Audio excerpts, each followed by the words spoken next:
Atëherë u rikthyem studio për të vazhduar siç e ceka më herët bisedën me psikologen Rina Osmani, me të cilën do të diskutojmë mbi psikologjinë pozitive, qëllimet dhe po ashtu perspektivat që gjithsecili prej nesh besoj që i kemi. Përshëndetje Rina, shumë kënaqësi të të kem sot në emision. Faleminderit shumë për ftesën. Edhe siç the edhe vet, do flasim për psikologjinë pozitive. Është një frymë e re në psikologji, jo shumë e njohur, por që nga fillimet e veta, psikologjia gjithmonë ka qenë shumë e fokusuar në problematikat që i shfaq natyra njerëzore. Ka qenë gjithmonë e fokusuar në trajtimin e simptomave, çrregullimeve, sëmundjeve dhe e ka parë njeriu në aspektin abnormal.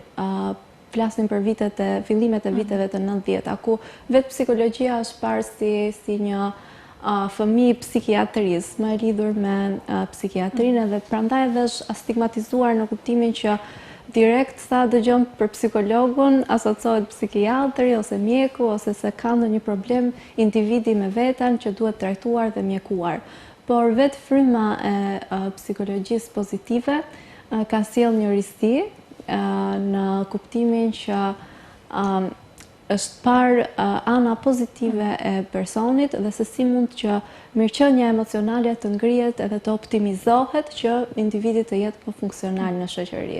Po çfarë do të thotë, le të themi, faktikisht psikologjia pozitive? Dhe tashmë është degë ndarë nga apo lloj specializimi apo diçka si degë psikologjisë, si degë e kësaj shkence? Po, është thjesht një lloj fushe që fokusohet edhe pse në vetvete thot pozitive, por nuk është ai pozitiviteti toksik që njeriu duhet jetë i lumtur patjetër, ose njeriu duhet jetë tërë kohën funksional ose të jetë i produktiv, por ka të bëjë më shumë me arritjen e një mirëqenie optimale dhe të mirë balansuar, që njeriu të dihet mirë me veten dhe me të tashmen, të jetë i pranishëm në të tashmen, por edhe të jetë i sigurt për të ardhmen e tij dhe i konsoliduar dhe i mirë kuptuar me të kaluarën.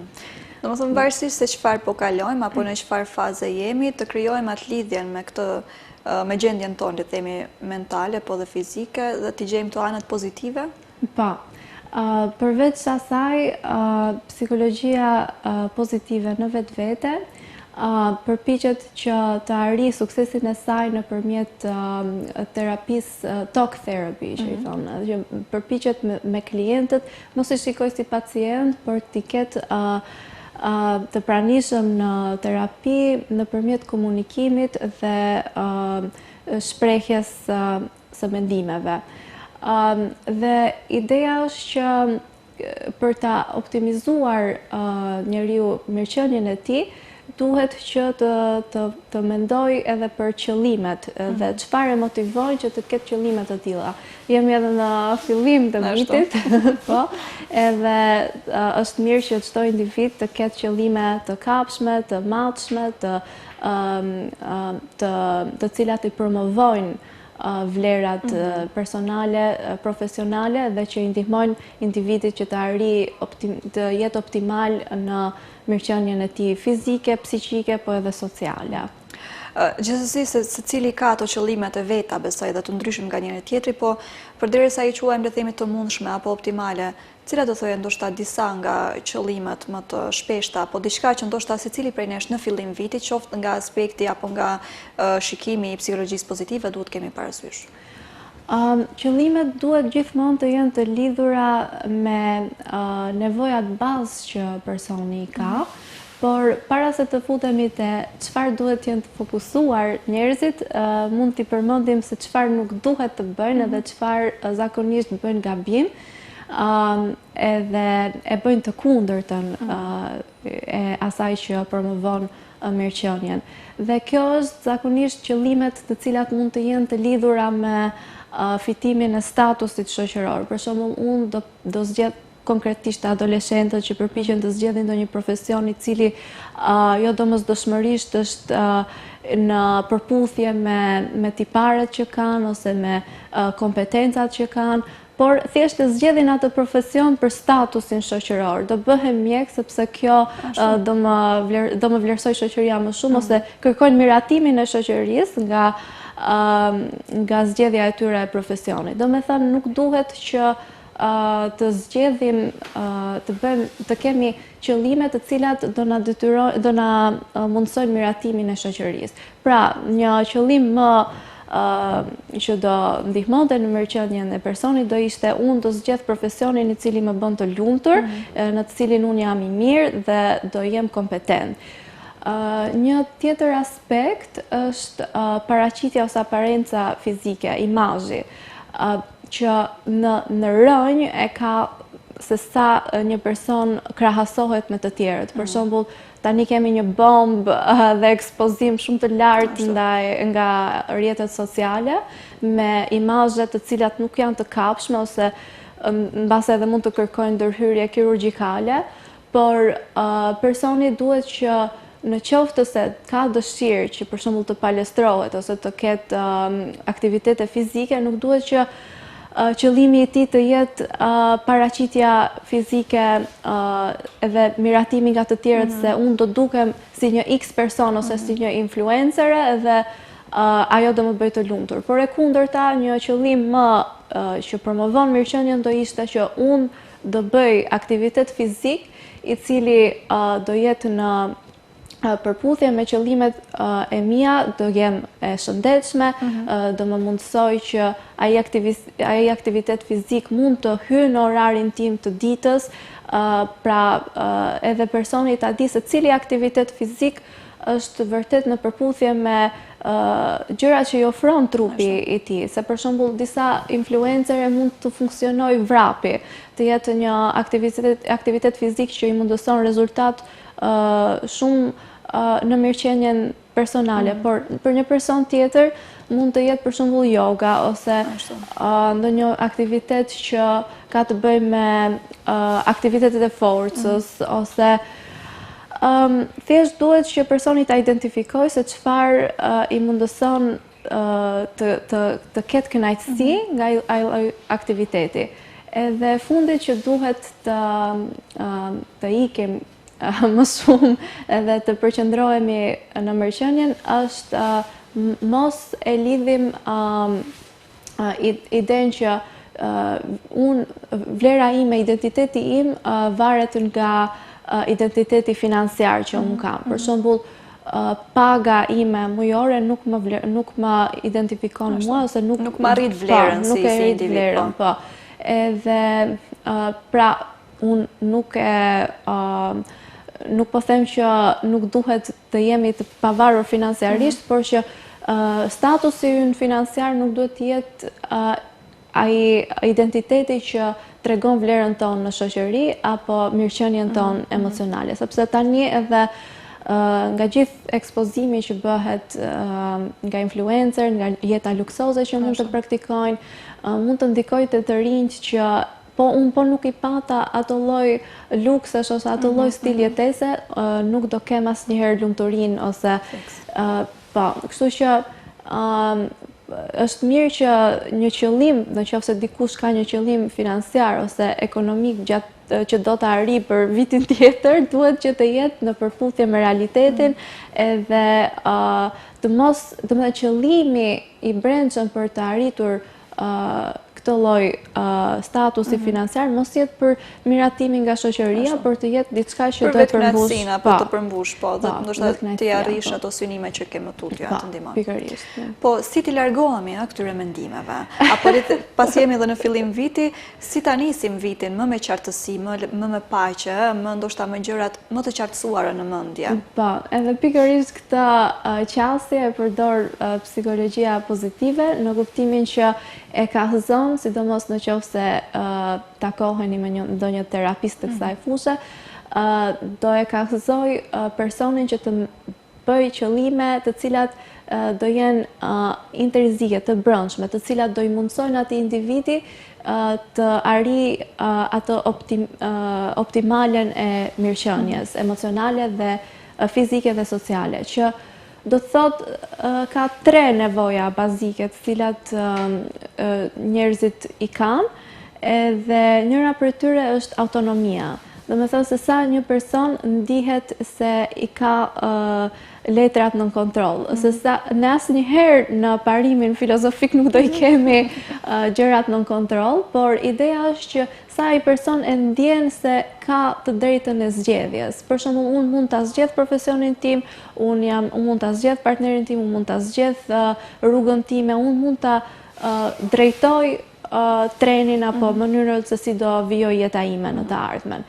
Edhe kjo është persona që arrin këtë lloj ndjenje, që arrin të kenë autonominë e tyre, do me thënë këtë ndjenjën që kanë mundësi të zgjedhin, atëherë e arrin edhe njërin nga të përmbushin njërin nga nevojat e cila ndihmon për mirëqenien emocionale.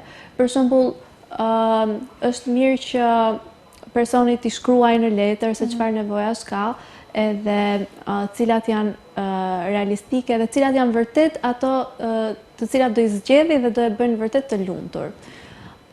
Përveç autonomisë ekziston edhe kompetenca, të qenurit kompetent për ndonjë gjë, do të thënë personi të merret me aktivitete ditore për të arritur profesionalizmin në ndonjë fushë, të lexojë në ndonjë fushë të caktuar, të marrë informacion të vazhdueshëm, të bëjë update përditësimin në atë lloj fushë që ka zgjedhur, edhe të ndihet kompetent që unë vërtet jam i mirë në këtë që po bëj, kam rezultat edhe mund të arrij diçka, por jo për t'i kënaqur të tjerët rreth vetes, për miratimin e shoqërisë, por për ta kuptuar që është vetë i aftë për të bërë diçka edhe rezulton në të mirën kolektive dhe punën të cilën ka zgjedhur ta bëj. Përveç kompetencave, kemi edhe lidhjet ndërnjerëzore.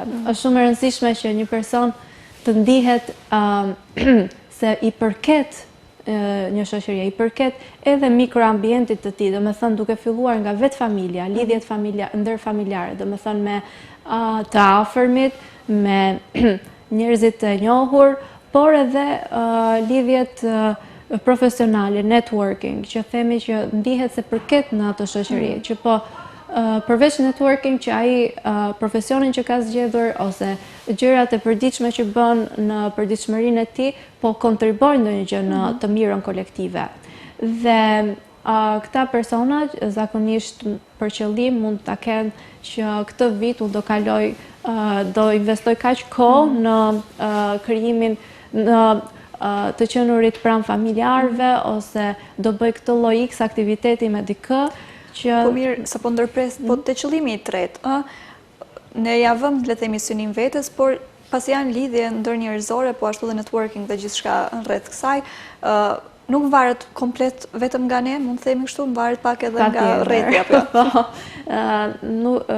Gjithmonë do të ketë konflikte ndërnjerëzore kur bëhet fjalë puna me njerëz, gjithmonë do ketë edhe mbase collision, përplasje mes identitetesh, por është mirë që çdo person të ketë kufijtë e tij, edhe të ketë të qartë me veten, por edhe të qartë për të tjerët, që ky është kufiri im, po e kalove, nuk do kemi një lloj bashkëpunimi. Po, edhe gjithmonë duhet personi që të jetë i hapur për kompromis, për ndryshim të vetvete, sepse ndryshimi është i patjetërsueshëm në botën dinamike që jetojmë. Është mirë që të provoj të krijoj lidhje emocionale, por jo domosdoshmërisht çdo herë do funksionoj, po. Por që për qëllimet është mirë ta ketë një nga qëllimet e vitit që të krijoj lidhje të shëndetshme emocionale, jo lidhje të cilat mund të tentojnë të jenë toksike, ose ta dëmtojnë veten, ose ta dëmtojnë tjetrin. Me që jemi akoma të qëllimet, shpesh kemi qëllime, nisim vitin me qëllime, sikur besoj edhe shumë nga ne tash, por gjithsesi lodhemi shpejt, ose nuk mundohemi shumë për to. Si ta t'i kalojmë këtë, apo pse ndodh kjo? Po, ndodh shumë që personi të raskapitet, të shterohet. Vjen një moment që rutina e lodh, jetojmë në një botë shumë të ngarkuar, kjo shumë e qartë, por është mirë që ai person të ketë për shembull një mbështetje edhe profesionale por edhe personale, të ketë një strukturë që unë do e rikujtoj veten muaj pas muaj, do e mbaj veten accountable, do e mbaj veten të do e pyes veten se ai kam arritur këtë. Do i kërkoj në një mënyrë llogari vetes, po, pikërisht. Edhe por mundet që në qoftë se keni edhe ndonjë mik të afërt, mund ta kërkoni ndihmën e mikut që do më kërkoj llogari miku se ai kam arritur këtë qëllime apo jo, sepse është gjithmonë njeriu është person social, është qenie sociale, ka nevojë gjithmonë për ndihmën e tjetrit. Edhe pse mos kur do me bashkimi bën fuqi, është mirë që gjithmonë të jemi në koordinim edhe me të tjerët. Madje kur do jesh në koordinim me të tjerët, do marrësh edhe një mendim se a është ky qëllim a është vërtet ky qëllim ndihmues apo dërgon apo e dërgon personin në atë rezultat që po kërkon. Edhe por shterimi emocional ndodh edhe në ambientet e punës, ndonjëherë që thon I'm overwhelmed, jam e shtëruar, të mbaron fuqia, sepse rutina është e tillë që ndonjëherë mund të akumulohet edhe mund të përcasi në fund. Edhe është mirë që për shembull personat që e ndjejnë, e identifikojnë te vetja që janë vërtet të ngarkuar nga faktorë të ndryshëm social, mund që një herë në muaj ose një herë në 3 muaj të kenë ndonjë lloj ndihme profesionale, qoftë ajo nga një psikolog, nga një mjek familjar, nga një këshilltar që punon në qoftë flasim për studentët, këshilltarë që punojnë nëpër ambientet shkollore, apo mund të jenë edhe nëpër komunitete të ndryshme, janë zakonisht edhe burim, ndihme spirituale, objektet fetare, të cilat kanë njerëz sadokudo të mjaft të informuar se si funksionon spiritualiteti, domethënë gjendja shpirtërore e njeriut. Kështu që kudo le të themi që e gjejmë atë hapësirën që kemi nevojë qetësinë, është mirë të drejtohemi. Po. Edhe pse mund të ekzistojë stigma dhe frika parsorë që ti ta thyesh akullin, që të dalësh në pamë me problemet që ke, por njeriu asnjëherë nuk është vetëm, edhe pse mund të mendojë që është vetëm, është mirë që të dali edhe të kërkoj ndihmë së pari nga njerëz profesionistë, sepse një njeri që ka kryer një shkollim të caktuar për qoftë edhe punonjës social, ka kryer shkollim dhe e di që konfidencialiteti është vlera kyçe e kodit etik që ne kemi. Domethënë gjërat të cilat rrëfehen nga një person që kërkon ndihmë do ngelen me profesionistin, asnjëherë nuk do dalin jashtë derës zyrës ku janë rrëfyer. Gjë që është shumë e rëndësishme. Rëndësishme edhe për gjithë ata që duan të ikin në terapi apo ta ndjekin terapinë, për shkak se është një hapësirë shumë e besueshme dhe e sigurt. Po. Përveç asaj, është mirë që sepse ndonjëherë kemi frikë edhe ta ndajmë me familjarët ose ta ndajmë nga stigma që ekziston, se po ta kuptojnë të tjerët që je trajtuar në qoftë me talk therapy, qoftë me terapi medikamentoze, nuk mund të ketë ndonjë lloj personi mund të ndihet se duhet ta mbajë të fshehtë, por që ka të drejtën e botës për ta bërë.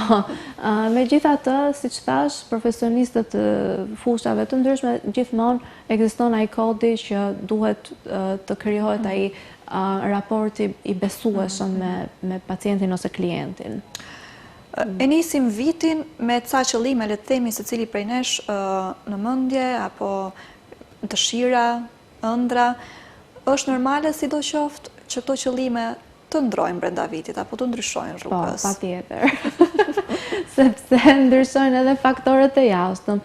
Disa qëllime edhe nuk mund të arrihen, por nuk është fundi i botës, është ideja që njeriu është përpjekur, ka marrë iniciativë, ka filluar nga diku, është motivuar dhe vazhdon të qëndrojë motivuar, sepse mos arritja e një qëllimi do të thotë që ti do vendosësh qëllimin tjetër. Po, edhe një prej 10 qëllimeve dhe jetë arritur është një lloj arritjeje. Po edhe po mos arrish ndonjë gjë, është thjesht arritje që ti ke provuar. Këtë po. duhet ta dim më mirë, besoj, të jemi rehat me veten, ta kuptojmë që më rëndësisht të provojmë. Po. Edhe tani në rrjetet sociale, mbase kjo puna e qëllimeve është çik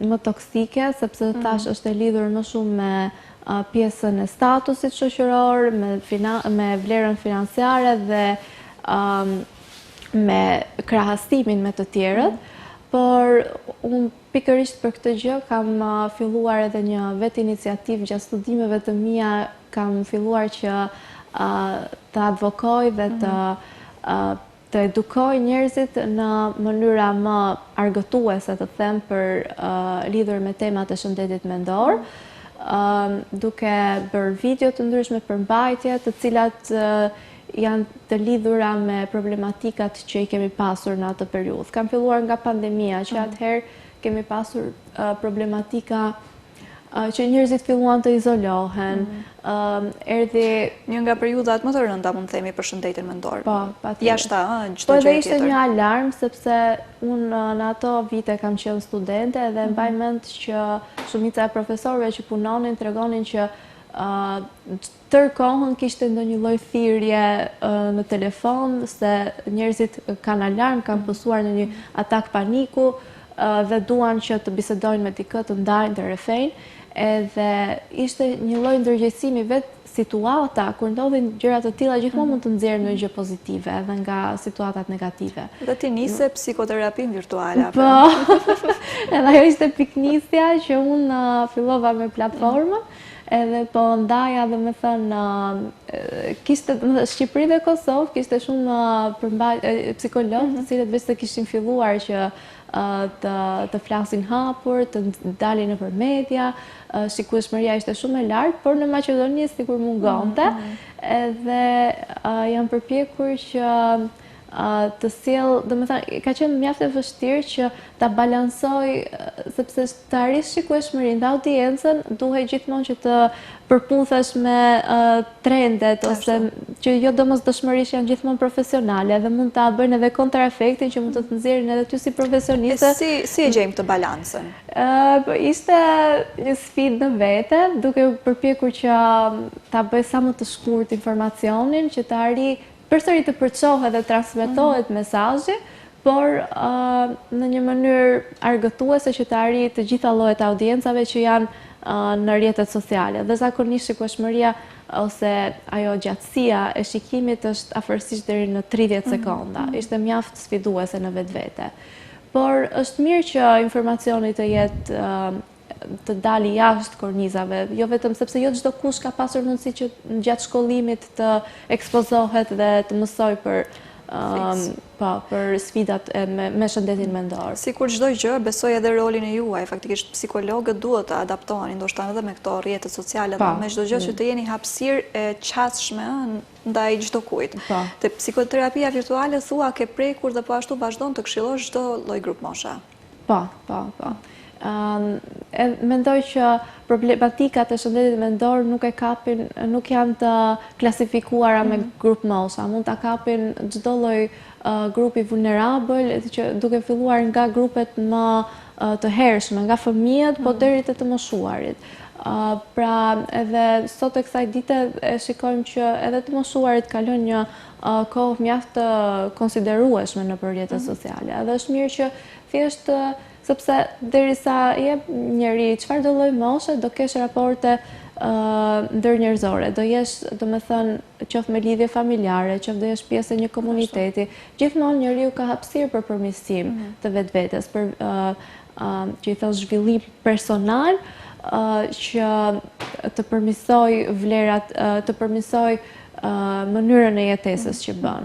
Po përdor dhe aty psikologjinë pozitive apo në përgjithësi çdo lloj teknike apo aspekte të psikologjisë që është e nevojshme? Aty e kam mjaft të hapur për mbajtje, nuk jam fokusuar. Ka edhe përmbajtje të psikologjisë pozitive, por ka edhe nga aspekti psikologjisë abnormale, duke treguar çrregullimet e personalitetit ose duke dhënë teori, informacione rreth teorive që shumë psikolog kanë dhënë rreth formimit të personalitetit. Po kemi prekur edhe, më pëlqen edhe shumë psikologjia për zhvillimin e fëmijëve që domethënë kanë prekur edhe fazat e hershme të fëmijërisë, sepse vetë fëmijëria është fillimi, thonë që drurin mund ta kallëzosh derisa është i vogël. Po edhe fëmijëria e kallëzon të rriturin. Domethënë ajo që jemi sot, sipas teorisë freudiane, është që edhe pse është si natyrë shumë pesimiste ta shikojmë në këtë mënyrë, njeriu është i determinuar nga ajo se çfarë ka kaluar në fëmijërinë e hershme. Edhe domethënë jam përpjekur të prek gjitha pjesët e psikologjisë, por në mënyrë marrëgëtuese duke u munduar të kap gjitha grup moshat. E rëndësishme kjo pjesa, apo jo pak a shumë ti përshtatesh dhe platformës edhe grup moshave të ndryshme, qoftë me video siç përmenda apo foto, edhe këto trendet, ndoshta në mënyrë që ta bësh sado, le të themi, argëtuese në atë mënyrën që ti drejtohen njerëzit më shumë psikologjisë dhe terapistë, kuptojnë më tepër, po ashtu do të argëtohen, po ndoshta në atë mënyrë edhe tërhiqet më tepër vëmendja edhe po ashtu informohen. Po. Njerëzit duhet që të arrin ta kuptojnë që dyert e psikologut janë të hapura për çdo. Domethënë edhe pse ndarja më e madhe them është psikologjia që mund të ketë çrregullime të personalitetit, por edhe njeriu, domethënë që nuk ka probleme me çrregullimet, ka nevojë që ngarkesat e tij të përditshme të shkojë edhe të rrefej me dikë ose thjesht ta qartësoj vetveten, sepse në momentin që ne vokalizojmë dhe identifikojmë me udhëzimet e një profesionisti, mund të arrijmë që ta identifikojmë vërtet se çfarë po kalojmë gjatë ndonjë periudhe sfiduese në jetë, që është shumë normale që në çdo moshë mund të kemi ndonjë lloj sfide. Edhe flasim edhe për gjërat vogla, se nuk është me patjetër të shkojmë tek psikologu apo në terapi vetëm ndoshta kur kemi ndonjë hall apo tip depresioni ose kur mundet edhe thjesht besoj për ndonjë shqetësim më të vogël. Po, nuk duhet të jetë vetëm shqetësim, mund të jetë edhe këshill ose nevojë për të biseduar apo këshillim për zgjedhjen e karrierës ose zgjedhjen e partnerit ose mënyrën se si do çfarë lloj prindërimi, stilit të prindërimit do zbatosh. Që është shumë e hapur për çfarë do lloj natyre, çfarë do lloj aktiviteti njerëzor që mund të ekzistojë. Ja, dhe këto që përmendën nuk e di sa të informuar janë njerëzit që faktikisht mund të ikësh edhe për këto bisedosh, qoftë për karrierën, për profesionin, për partnerin, për stilin e prindërimit, dhe këto gjëra shumë të rëndësishme, ndoshta për t'u këshilluar apo thjesht le të themi për t'i thënë në ajër apo haptas mendimet që kemi apo dëshirat dhe planet. Thjesht një mendim i dytë nga një profesionist që ka lexuar për filozofi, për teori të ndryshme. Po ndihmojnë sa do pak largimin e stigmës këto platformat online apo ofrimi terapisë online? Po, domethënë vetë terapia online filloi më shumë si trend gjatë kohës së pandemisë, sepse njerëzit nuk kishin mundësi që kur ishte një gjendje alarmante të dilnin jashtë shtëpisë dhe të kishin qasje të lehtë drejt psikologut. Por tani edhe jeta është shumë dinamike, njerëzit mbase kanë nevojë që ta provojnë edhe versionin online. Por në asnjë moment nuk them që është më i mirë apo më keq nga versioni fizik.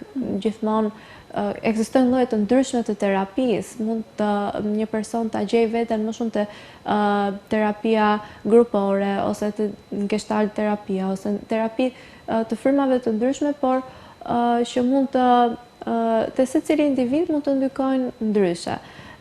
Dhe sa për stigmën, janë përpjekur mjaft shumë që ta jap informacionin në mënyrë neutrale, që të jetë në bazë të ndërgjegjësimit dhe edukimit, sepse edukimi është baza që mund të formëzojë një mendim konstruktiv të një person. Jemi edhe në fund të bisedës, por që si dua të dija, cili do ishte ndonjë hap sa do i vogël, po i rëndësishëm që gjithë ne mund ta marrim drejt shëndetit mendor këtë vit? Një hap shumë i rëndësishëm është që të mos kemi frikë të kërkojmë ndihmë dhe gjithmonë të jemi të qartë me veten se çfarë është më e mira për ne, për mirëqenien tonë emocionale, fizike dhe sociale. Unë falenderoj shumë e dashur që ishe sot me ne, vërtet kënaqësi që hapa këtë vit dhe edicionin e ri të emisionit me ty. Edhe uroj që ritakohemi të tjera herë për biseda kaq këndshme dhe interesante dhe informuese po ashtu. Faleminderit juve.